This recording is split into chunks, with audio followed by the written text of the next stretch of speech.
안녕하세요. 우리 통합사회 네 번째 시간, 인간과 자연의 바람직한 관계는 무엇일까? 라는 주제로 수업 시작해 보도록 하겠습니다. 먼저 같이 학습 목표를 큰 소리로 같이 읽고 시작해 보도록 할게요. 첫 번째, 인간과 자연의 유기적 관계를 이해할 수 있다.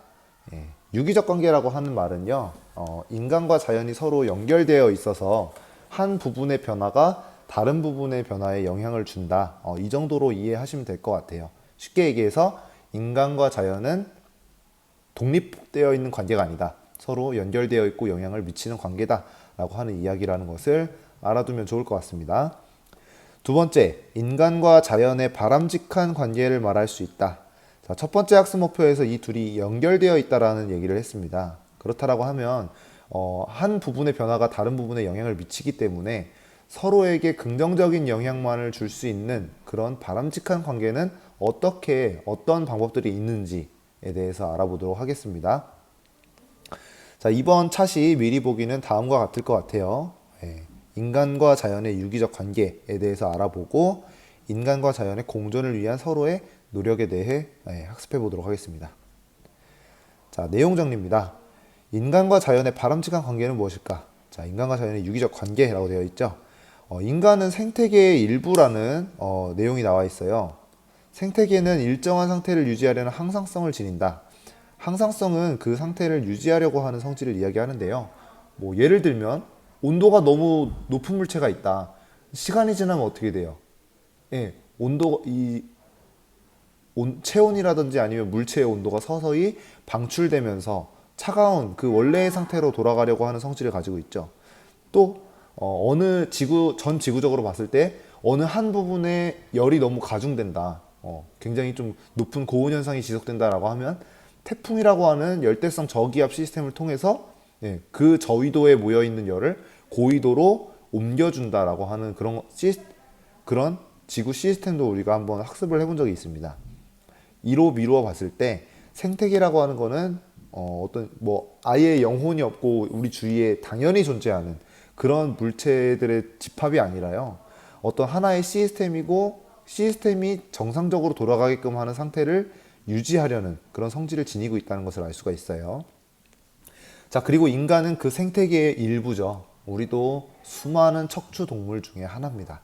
그래서 여기에 터전을 잡고 살아가는 생태계의 일부로서 다른 생명체라든지 혹은 다른 환경과 유기적 관계를 맺으면서 살아가고 있다고 하볼 수 있습니다.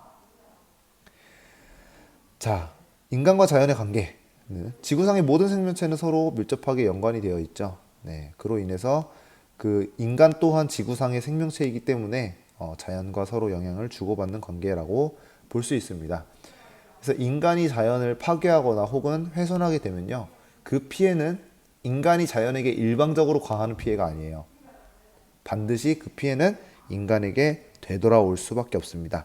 그래서 오늘날 우리에게 지금 벌어지고 있는 전 지구적인 환경 문제를 보시면 지구온난화, 오존층 파괴, 열대림 파괴 이런 것들은 다 인간이 자연을 훼손함으로써 일어나게 됐던 자연재해거든요. 그 피해가 온전히 돌아온다는 것을 알 수 있는 사례이죠. 자, 인간과 자연이 이렇게 서로 유기적인 관계라고 하는 것은요, 이런 DDT의 피해 사례를 통해서도 우리가 파악해 볼 수가 있습니다. DDT라는 건 뭐냐면요, 그 세계 2차 대전 때 인도네시아에 있는 그 보르네오 섬에서 사람들 사이에 이제 말라리아를 옮기는 그 모기가 굉장히 극성을 부렸나 봐요. 그래서 외국에서 이제 발명된 DDT라는 살충제를 뿌려서 모기를 없애겠다 이제라고 했는데, 근데 이 DDT라고 하는 살충제는 없어지지 않는 거예요, 자연 상태에서. 왜냐면 인간이 개발해낸 화학 물질이니까, 인공적인 화학 물질이죠. 그래서 모기는 죽었지만 그 DDT는 계속해서 공기 중이나 토양 중에 남아있게 되는 거죠. 자, 그래서 이러한 잔류해 있는 DDT를 바퀴벌레가 흡수를 하게 되고, 그 다음에 이 바퀴벌레를 다시 도마뱀이 잡아먹고, 도마뱀을 다시 고양이가 잡아먹습니다.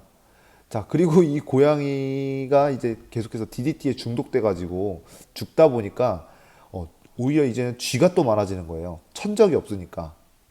자, 그래서 이 쥐들이 막 번식을 하게 됐는데, 말라리아는 모기를 통해서 이제 퍼져나갔지만 이 쥐가 옮기는 흑사병이라고 하는 전염병이 다시 한번 인간들을 휩쓸게 됩니다.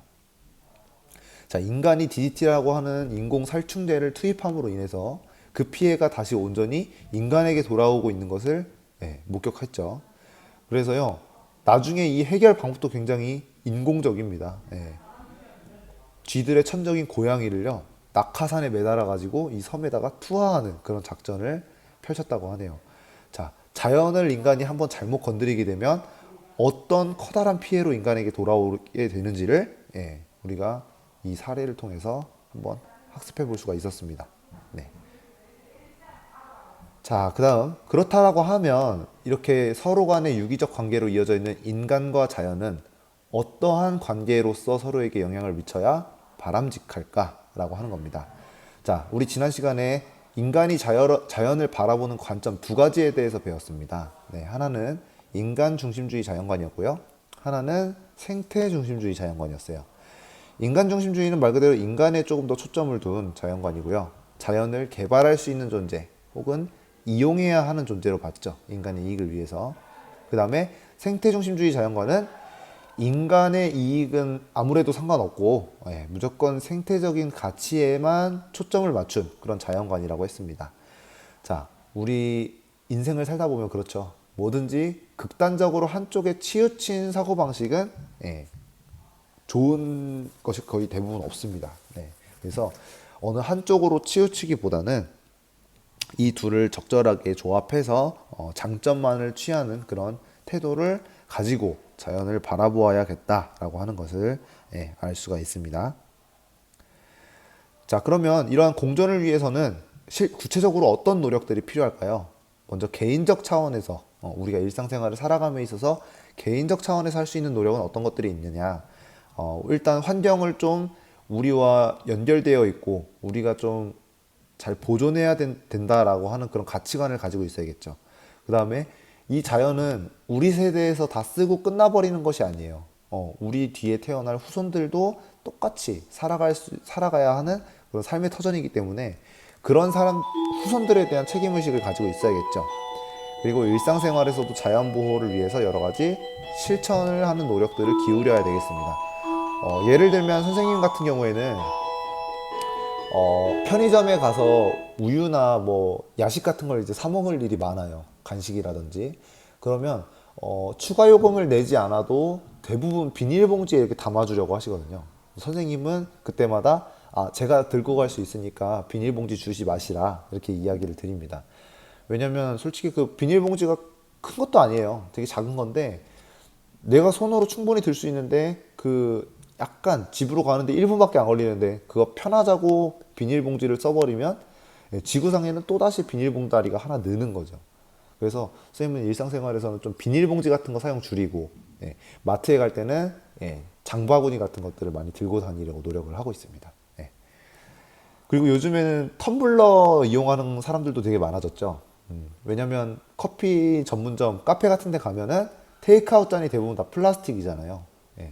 그것도 마찬가지. 나 잠깐 편하자고 지구상에 플라스틱 쓰레기가 하나 더 늘어나는 거니까 되도록이면 들고 다니면서 여러 번 사용할 수 있는 텀블러 같은 것들을 이용해 보는 것도 좋은 자연 보호 실천 노력이라고 볼 수 있겠습니다.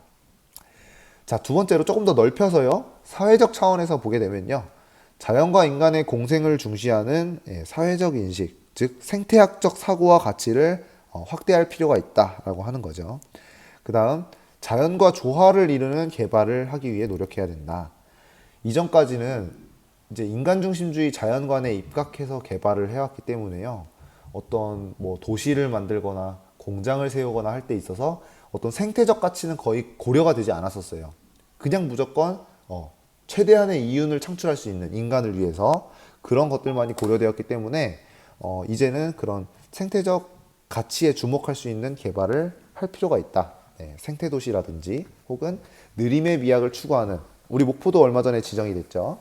슬러시티로 지정하거나 혹은 동물들이 그 살고 있는 산에 갑자기 이렇게 터널이 뚫리거나 도로가 나게 되면 원래 지나다니던 통로로 못 지나게 되는 경우가 있어요. 그런 경우에는 동물들의 어떤 삶의 터전을 좀 그래도 지켜주기 위해서 생태 통로 같은 것들을 만들어주기도 합니다. 자, 그리고 생태계가 이제 자연적으로 복원이 될 수 있게끔 해주는 노력도 있는데요. 자연 휴식연제라는 게 지정이 돼요. 일정 기간 동안 사람들이 많이 오다니는 산 같은 경우에는 등산을 막아버립니다. 왜 그러냐면 사람들이 또 지나다니면서 쓰레기를 버리거나 발로 밟아가지고 우리가 뭐 토양 침식 같은 것들을 강화시킬 수가 있거든요. 그래서 쉬는 시간을 주는 거죠. 그동안 이제 회복도 하고 어떤 생태의 다양성도 회복하고 이런 시간을 주는 자연휴식연제가 지정되기도 하고요. 갯벌 복원 사업이라든지 혹은 멸종 위기종을 복원해주는 사업 등을 인간들이 추진하고 있다. 예, 이것은 이제 사회적 차원에서 이루어지는 노력이라고 볼 수가 있겠죠. 자, 이러한 노력들이 우리나라뿐만 아니라 다른 나라에서도 여러 가지 좋은 사례들이 발표가 되고 있는데요.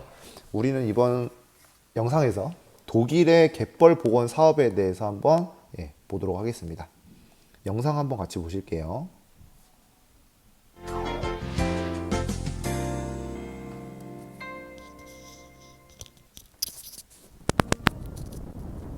슐레스비 홀스타인 국립공원은 1985년 공인된 세계 최초의 갯벌 국립공원입니다. 공업단지가 건설되고 농지를 확보하면서 갯벌이 원래의 모습을 잃어가자 독일은 1970년대 개인과 단체들이 염습지 보호를 위해 함께 나서야 한다는 목소리를 높였습니다. 이후 갯벌을 국립공원화하고 끊임없이 관찰과 보호를 이어가고 있습니다. 슐레스비 홀스타인 국립공원의 오래된 등대.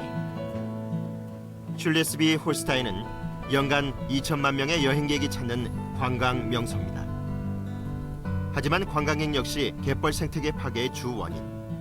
때문에 이 공원 전체 면적 중 30%는 일체 사람이 드나들 수 없고 갈 수 있다 하더라도 습지가 아닌 사람을 위한 길로만 다녀야 합니다.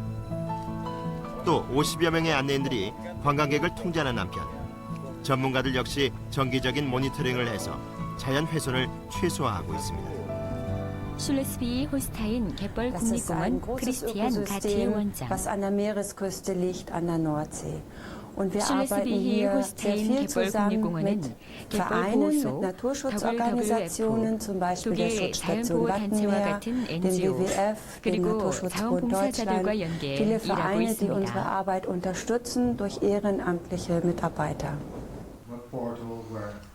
빌 헬름즈 하펜의 와덴의 공동사무국.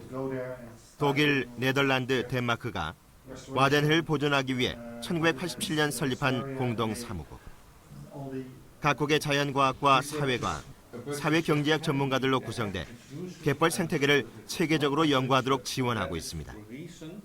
갯벌을 다시 지구의 허파와 콩팥으로 만들기 위한 세 나라의 의지를 집결시킨 곳이라 할 수 있죠. 독일의 습지와 갯벌 생태계를 지켜주고 있는 힘. 독일의 갯벌 모니터링이 진행되고 있는 현장을 갑니다. 니더작센 갯벌 국립공원 내에 있는 이 갯벌은 총 135헥타르의 드넓은 대지를 자랑하는 곳이지만 한때 환경오염과 새들의 먹이 사냥으로 인해 어패류들이 급속히 줄어들었습니다. 1984년 같은 와덴의 연안국인 네덜란드가 태평양산 굴을 도입해서 번식에 성공한 이후 최근 그 굴들의 종패가 독일 갯벌까지 번식하면서 예전에 풍성한 갯벌을 갖게 되리라 기대를 안고 있습니다. 하지만 아직까지는 줄어드는 개체수를 보호하기 위해 꾸준한 모니터링을 최우선으로 하고 있습니다.